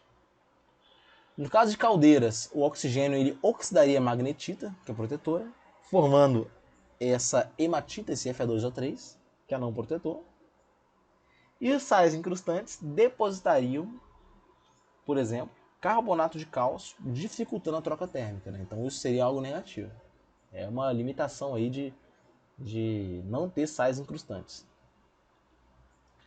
Em processo de fabricação de produtos químicos ou farmacêuticos, a gente evita a presença de impurezas, como sais, né? Usando-se água desmineralizada ou deionizada. E no caso de produtos farmacêuticos ou medicinais, também esterilizado. Em decorrência dessas considerações, a gente justifica como etapas fundamentais nos tratamentos de água potável: clarificação para eliminar sólidos suspensos, coloração e controle de pH. Para o tratamento de água de resfriamento, tem que ter coloração, adição de inibidor de corrosão e dispersante e controle de pH. Para o tratamento de água para caldeira, tem que haver uma desaeração para eliminar o oxigênio. Tem que haver um abrandamento ou desmineralização para eliminar a dureza da água e controle de pH. Isso tudo tem que ser feito. Beleza? Então, águas naturais aí tem problema de corrosão também, né? Por N motivos. Solos, né? Por que eu falo de solos, né? Quando eu falo de solos, muita gente não entende por que tem que se destacar a corrosão causada pelo solo, né? Essa corrosão tem que ser destacada porque hoje em dia a gente tem muitos oleodutos, gasodutos, adutoras, minerodutos e vários tanques que são enterrados. Eles ficam abaixo,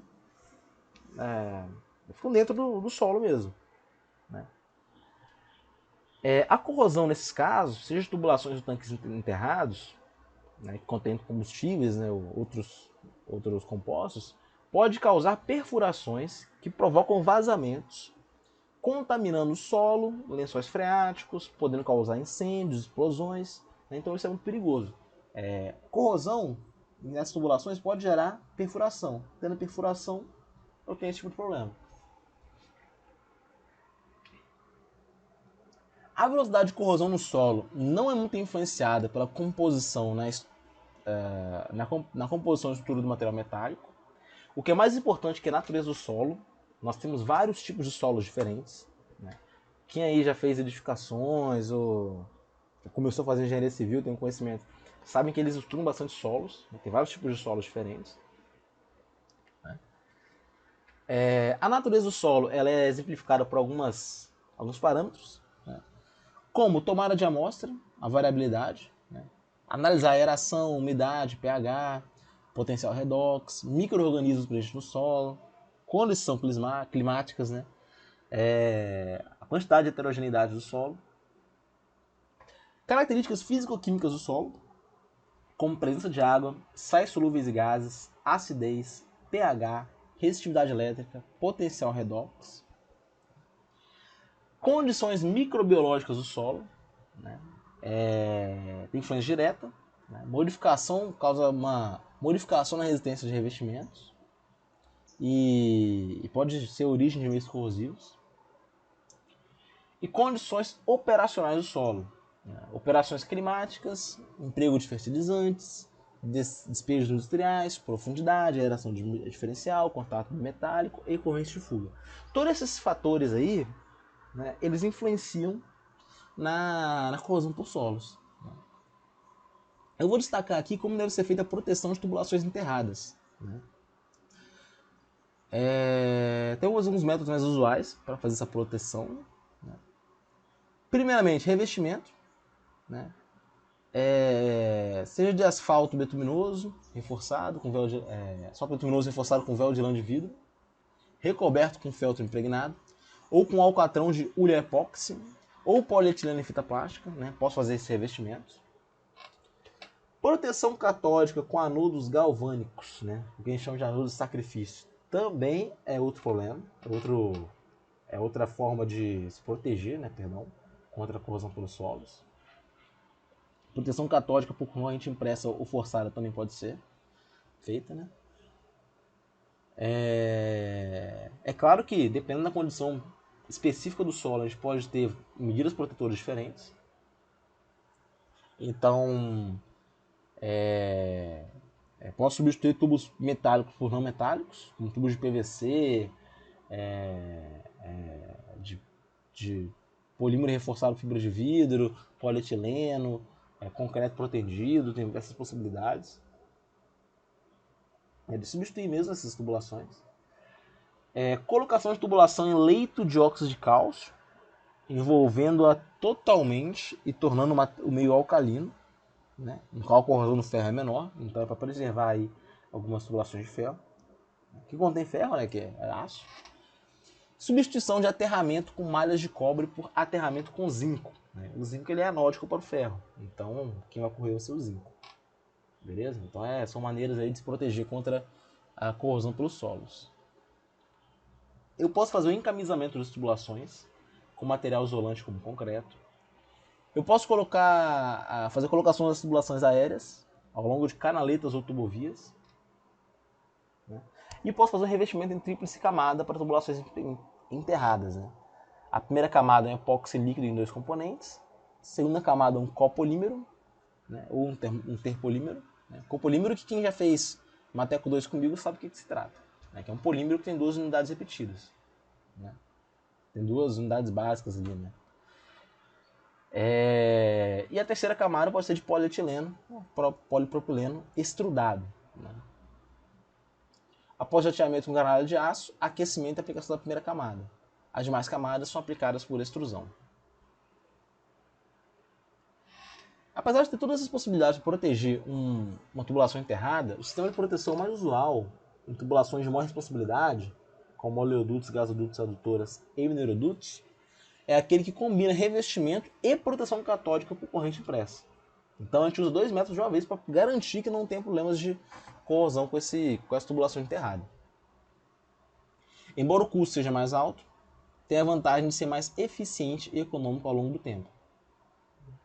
O revestimento geralmente apresenta falhas, originadas por aplicação deficiente ou manipulação não cuidadosa.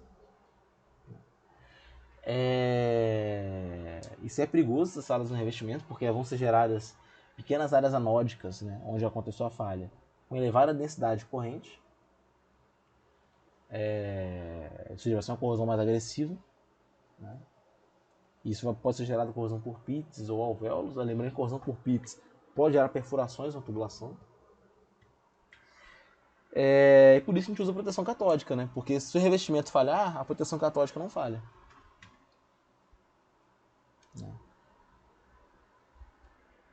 Nesse caso, a proteção catódica ela protege essas áreas e o revestimento diminuirá a corrente requerida para a proteção. Em equipamentos usados em processos químicos, a gente deve levar em consideração 2 possibilidades: a deterioração do material metálico do equipamento e a contaminação do produto químico. Aqui a gente já está na seção do 7.4, né, que fala de produtos químicos. Então, quando fala de produtos químicos, tem que preocupar tanto com o material metálico que pode ser deteriorado, quanto com contaminação do produto. Esse é um processo, esse meio corrosivo é bastante complexo, bastante variado também. Entre eles são citados a pureza do metal, né?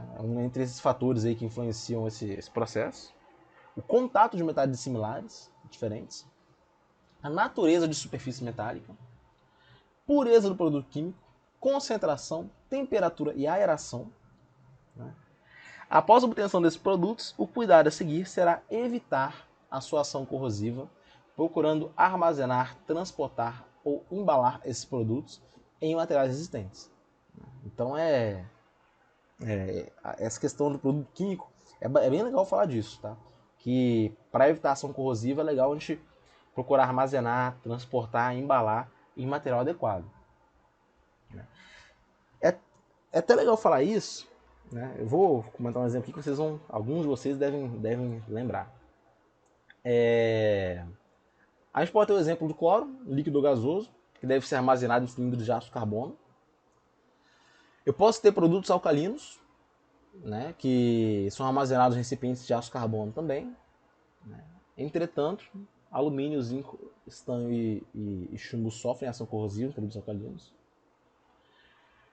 Produtos ácidos, né, devem ser embalados em frascos de material polimérico, né, evitando esse contato com frascos de vidro que seriam atacados. Né? Isso é bem legal, porque se deve lembrar aí, alguns de vocês, é impossível que eu esteja falando besteira, a turma é muito grande. Alguns de vocês devem ter assistido aquela série Breaking Bad. Né? Lá na primeira temporada, um cara ele mata o outro, né, e quer esconder o corpo. Né? Aí ele tem a ideia como que eu posso falar? Botar o corpo no ácido para dissolver tudo. Né? E eliminar rastro. Né? E aí, o que o cara faz? Ele joga o corpo numa banheira, se eu não me engano, e taca o ácido por cima. Né? Porque ele achou que a banheira resistia ao ácido. Só que o ácido, né, de maneira geral, né, ele só pode ser embalado em frascos de material polimérico. Se não for isso, ele vai causar uma corrosão, ainda mais se for ácido concentrado. Corrosão que eu digo não, uma dissolução, né? Acho que é a palavra mais correta. Então o que acontece lá? Ele faz o segundo andar, o ácido corrói o corpo, corrói a banheira, corrói o chão e cai lá embaixo. Né? Uma meleca de corpo humano com banheira, uma coisa tenebrosa. Né? E aí ele fica com aquela cara de quem fez caca, né? Sendo que, na verdade, o que ele deveria ter feito? Né? Longe de mim ensinar vocês a se livrar de um corpo, tá bom, gente? Só dando exemplo da série. Devia ter colocado o corpo num barril de polímero. Né? Se colocasse o corpo lá dentro e jogasse o ácido ia ficar preso dentro desse barril de polímero, ele não ia corroer. Então é um exemplo dessa série, tá, gente? Não quero ensinar ninguém a se livrar de corpo aqui nessa aula. De maneira geral, devido à agressividade do produto químico, eles são embalados em recipientes de vidro, né, com exceção do ácido fluorídrico, né, e seus sais e soluções concentradas de hidróxido de sódio, né, soda cáustica.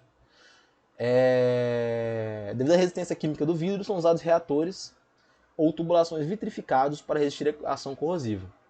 Né. Mas é importante falar que nem todo produto ácido ele vai poder ser armazenado dentro de vidro, tá? Tem exceção aí, como está mostrado, do ácido fluorídrico. Bom, no caso de produtos químicos para fins farmacêuticos ou medicinais, deve-se considerar não só o ataque no material metálico, mas também a possibilidade de contaminação do produto. Né? Não posso contaminar um produto que vai ser usado para fazer um remédio, por exemplo. Né? Os produtos farmacêuticos ou medicinais são geralmente embalados em frascos de vidro ou de plásticos, como polietilenos. Né?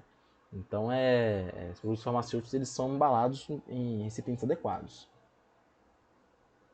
Alimentos. Né? A grande importância, quando a gente fala de meio corrosivo para alimentos, é que não podem ser gerados produtos de corrosão tóxicos.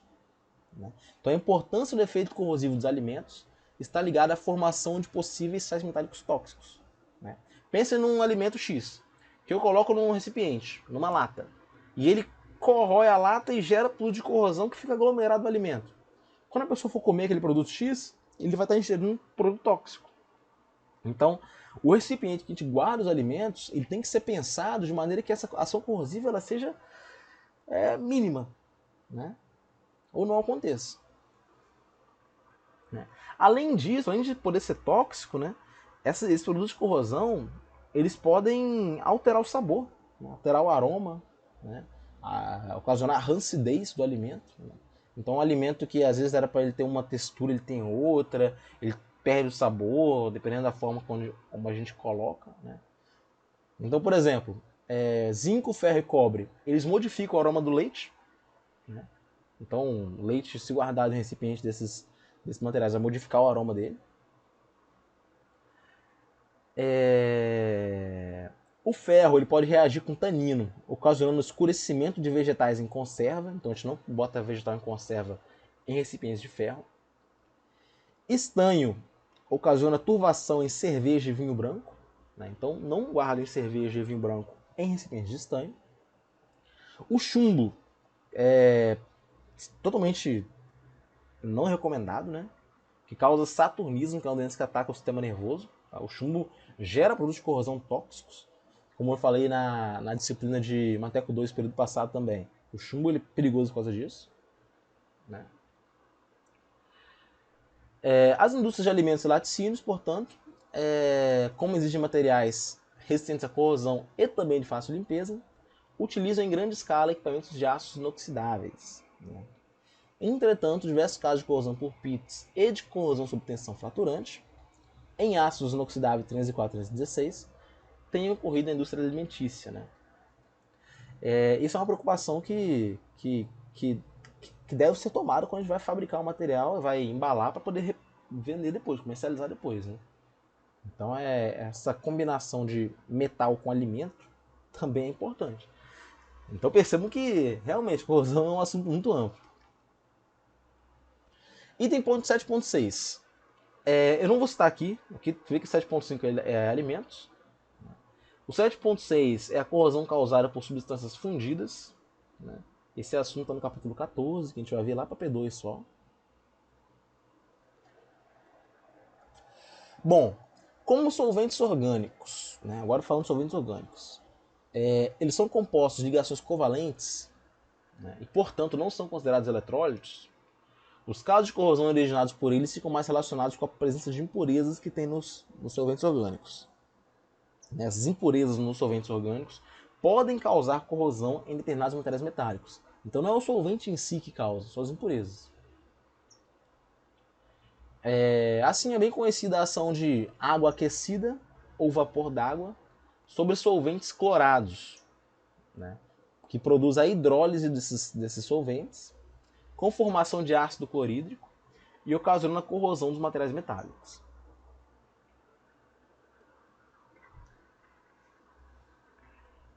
Devido a este fato, são usados no desengraxamento com vapor de solvente de peças metálicas, solventes clorados estabilizados, isto é, contendo inibidor de corrosão. Né? Lembrando que esses solventes eles podem ter alguns aditivos, como esses inibidores aí. Madeiras e plásticos. Né? Quando eu falo de plásticos, eu me refiro a polímeros no geral. Embora não seja muito frequente caso de corrosão associado com esse tipo de materiais, a gente deve considerar a possibilidade de tais materiais sofrerem decomposição, originando produtos corrosivos. A madeira, quando ela está se decompondo, ela pode emitir vapores corrosivos, né, que contém ácido acético, né, que vem lá da hidrólise de substâncias orgânicas, né, no caso de polissacarídeos acetilados. Para ser bem sincero com vocês, esse aqui é um exemplo que está citado no livro, mas eu nem lembro o que é um polissacarídeo mais. Isso aí já é lá da biologia, provavelmente vocês nem lembram disso. Mas o fato aqui é que a decomposição da madeira pode gerar ácido acético. Ácido acético é sim um composto importante, porque ele pode causar corrosão. Pode haver também a formação de outros ácidos, como ácido fórmico, propiônico e butírico. Né? Mas o ácido acético é o principal responsável pela ação corrosiva. Em alguns casos, a madeira ela sofre tratamentos, né, para evitar a sua decomposição por ação microbiológica. Então eu posso colocar alguns preservativos, né? Alguns agentes para preservar a madeira, como alguns sais à base de cobre. E nesse caso a gente pode ter a lixiviação de íons de cobre, e os mesmos podem originar corrosão galvânica em materiais metálicos, como alumínio, zinco e aço, quando em contato com a madeira. No caso de plásticos, pode ter a formação de vapores corrosivos originados por decomposição, né? Geralmente térmica ou, em alguns casos, microbiológica. Né?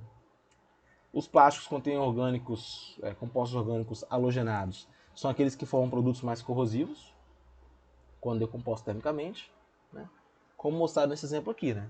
O PVC, quando chega a 70 a 80 graus Celsius, que não é uma temperatura tão alta, mas a gente sabe que para polímeros e plásticos no geral, as temperaturas de utilização são mais baixas. O PVC, quando é aquecido a essa temperatura, ele desprende cloreto de hidrogênio, HCl, que em presença de água forma ácido clorídrico, tornando o meio bastante corrosivo. O PVC ele também sofre decomposição quando irradiado com luz ultravioleta, tornando-se corrosivo em temperatura ambiente. Eu tenho politetrafluoretileno, que é o Teflon, que é outro tipo de polímero, que quando aquecido em temperaturas elevadas, acima de 350 graus Celsius, desprende fluoreto de hidrogênio, né, esse HF, que em presença de água forma ácido fluorídrico. Então outro tipo de ácido pode ser formado aí em temperaturas altas aí. Vocês podem ver que esses polímeros aí, eles têm problema com temperatura alta, em geral. Borracha colorada, exposta à luz ultravioleta ou aquecida a altas temperaturas, ela desprende cloreto de hidrogênio, que em presença de água torna o meio bastante corrosivo, devido à formação de ácido clorídrico. Então é outro ponto aí que deve ser levado em conta. Isso é borracha colorada, né? A própria luz ultravioleta pode causar esse problema com borracha colorada. Os plásticos, contendo substâncias nitrogenadas, podem originar amônia. A gente sabe que a amônia é corrosiva para cobre, por exemplo. Né? Quando esses plásticos eles são decompostos, eles podem gerar amônia.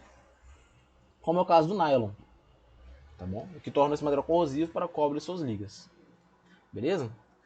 Então, gente, finalmente, depois dessa aula imensa, finalizei. Peço desculpa pelo tamanho da aula. Eu não queria fazer aulas desse tamanho, só que eu ocultar alguma parte poderia afetar o entendimento da aula como um todo. Faça uns resumos. Como esse vídeo está disponível, vocês não precisam ver ele todo de uma vez. Né? Vejam devagar aí, né? O problema é que quando vocês estiverem ouvindo o que eu tô falando agora, que já terminaram de ver, né? Mas a minha sugestão aqui, todo vídeo, não só esse, vejam devagar, vai pausando, fazendo anotações, fazendo um resumo de vocês mesmo.